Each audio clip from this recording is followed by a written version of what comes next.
From raising the American flag at the U.S. Embassy in Havana for the first time in half a century, the United States has agreed to formally reestablish diplomatic relations with the Republic of Cuba and reopen embassies in our respective countries, to leading efforts to negotiate a landmark nuclear agreement with Iran.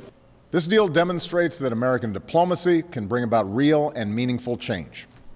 Change that makes our country and the world safer and more secure. It was a summer of diplomacy for President Obama.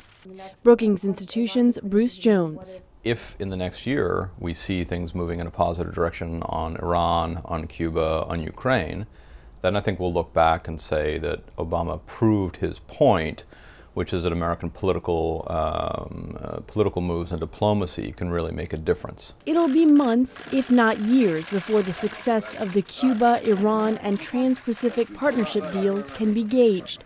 Yet Jones says Obama's efforts to mobilize the world in confronting climate change, including negotiating a deal with Beijing to curb emissions, has had a more immediate effect, with nearly 200 nations approving a landmark climate agreement in Paris.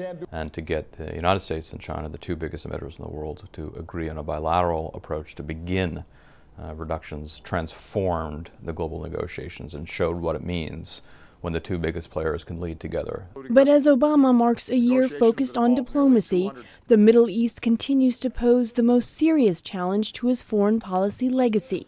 Vikram Singh is with the Center for American Progress. But it's really the disintegration of countries across that strategically vital region, and how the United States and the world respond to that is something that's in flux, and something where I don't think anyone has figured out the magic formula. From turmoil in Libya and Yemen to the rise of the Islamic State militant group in Iraq and Syria, a president who came to power with the goal of ending wars in the Middle East now finds himself deeply embroiled in regional conflicts that will still be simmering when he leaves office.